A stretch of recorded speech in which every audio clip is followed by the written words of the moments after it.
Well, to know whether you're in any cage, relationship, health, or money, you feel like you can't think. You feel heavy, tired, dense, frustrated maybe, angry, not sure where to go. It's very palpable. And it's like you can make a decision 5 minutes ago, but now you can't at all. It feels very dense, it feels very heavy, it feels very foggy in your brain, and you basically just want everyone and everything to get away from you. Maybe like you hate everything.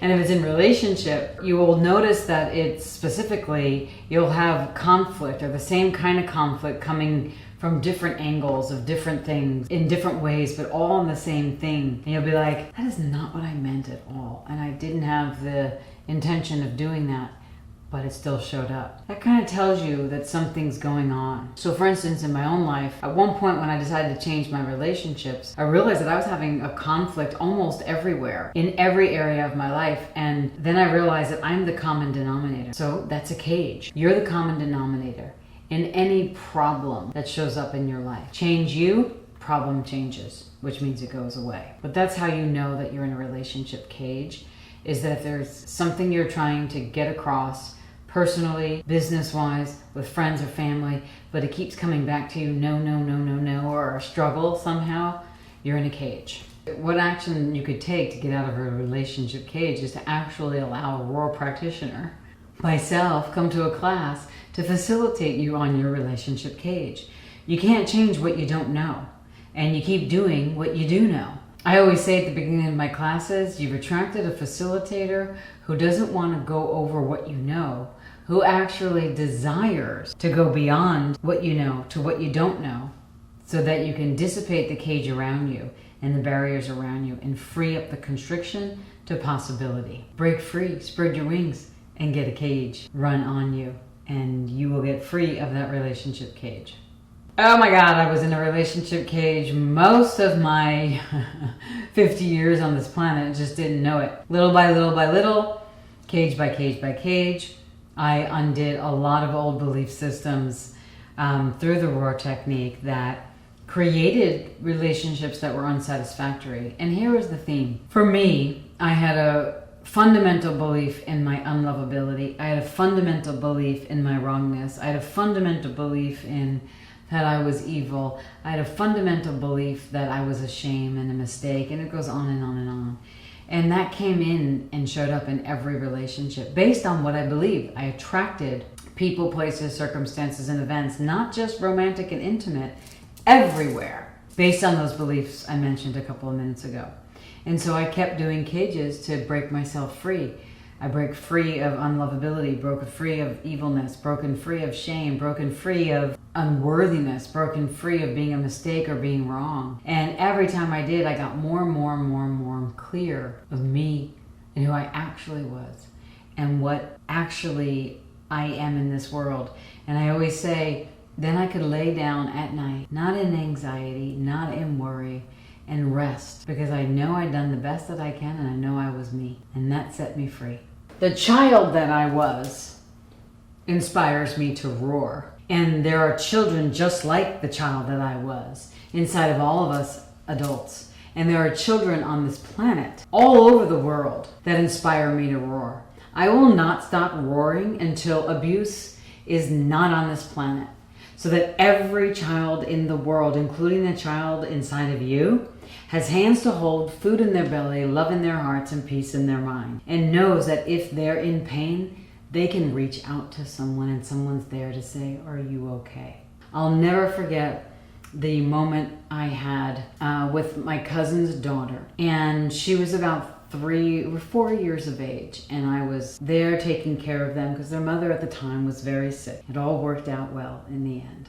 They're all still healthy and alive. But when Bella was 4, I was taking care of the kids, and all of a sudden in the middle of the night I heard this crying, screaming, and she was having a nightmare, and I ran like I've never run before down the hallway, and this little nugget ran out of her room, Aunt Lisa, big old crocodile tears, and she face planted herself into my chest, and I just held on to her.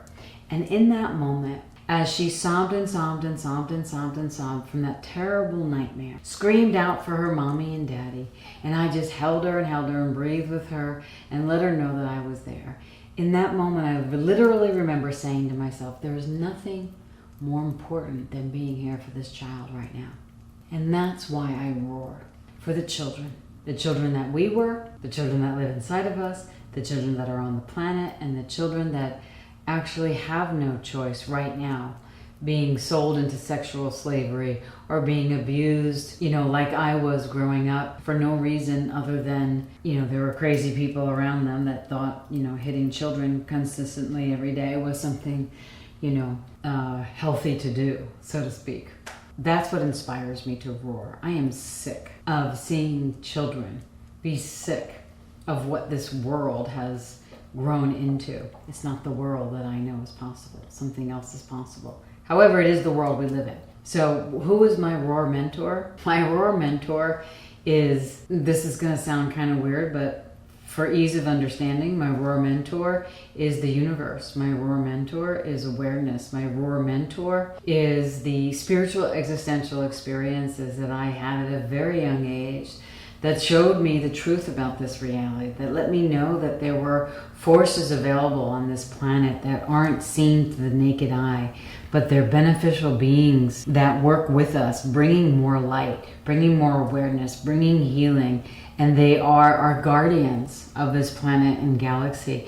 And if I tap into that energy, which I do every single day, that is how Roar came into existence. I am not Roar. Yes, I'm the founder of Live Your Roar. Yes, I created the Roar technique. But where did that information come from, since it was never and has never been on this planet?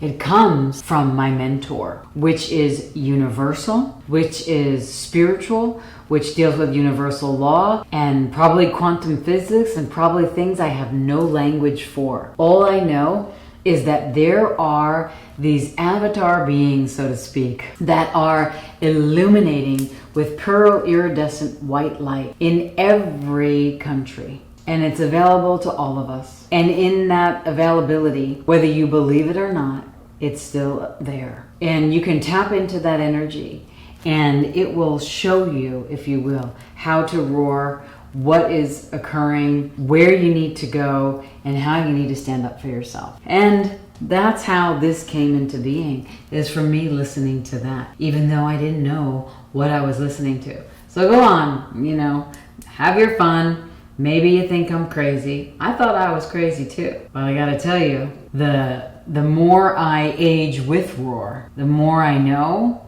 that there are beings available to us that will allow our planet to come back into homeostasis in the universal law in which it was divinely orchestrated to be. Might not happen in my lifetime, but it will happen. I know it will be. I don't know how though, but I do know it will be. There was someone in my life that really pushed me forward at the perfect timing to allow Roar to come into fruition. Actually, not just one person, a few people. And while I'm not going to name their names or, give away any kind of information personally for that, what I can tell you is through their reflection to me about their experience with Roar. And what I will say is that it's people that have experienced the Roar technique. So clients, some past coordinators, managers in my business, current people in my business, my partner, people that have done classes with me and all have experienced the Roar technique, and what they say about how amazing it is and the changes that it has done for them in their life, and their clear guidance to move it forward as its own technique, that has really spoken volumes to me, because I was just doing me. I never thought about Roar being its own technique. I just did the Roar technique, and it was kind of weird. Why wasn't I thinking about it? Well, I wasn't thinking about it because I didn't have the belief in myself or in it in a way that other people did, because it gave them so much. I was just being me. So when you are something naturally and then you want to take it to the next level, it's people that reflect that to you that allow it to come to fruition. And then you're like, oh, this was me. Oh, this is really something good. You mean it's something distinct and different? I'm just being me. I've always done this. I've always done roar.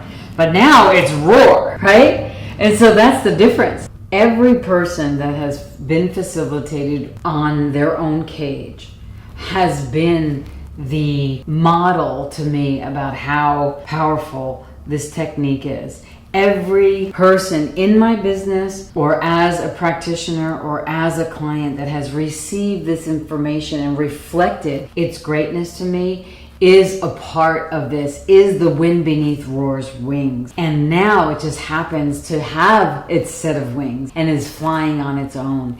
And I am so grateful because when you're being you, it doesn't feel like anything. And doing Roar and being Roar didn't feel like anything because I've done it my entire life. And then I've just actualized it as another possibility on this planet because it does work differently than other modalities out there. And it's its own technique, it's its own modality, it's its own lifestyle. And it is now taking flight. Training wheels are off and it is flying beautifully. And for you, if you ever see this, you know who you are. From 10 years ago, from 20 years ago, from 30 years ago, from last year. It's because of you that I'm here and I value you. No matter how it ended, no matter how it began, no matter what occurred, I love you because you helped Roar awaken and stand on its own.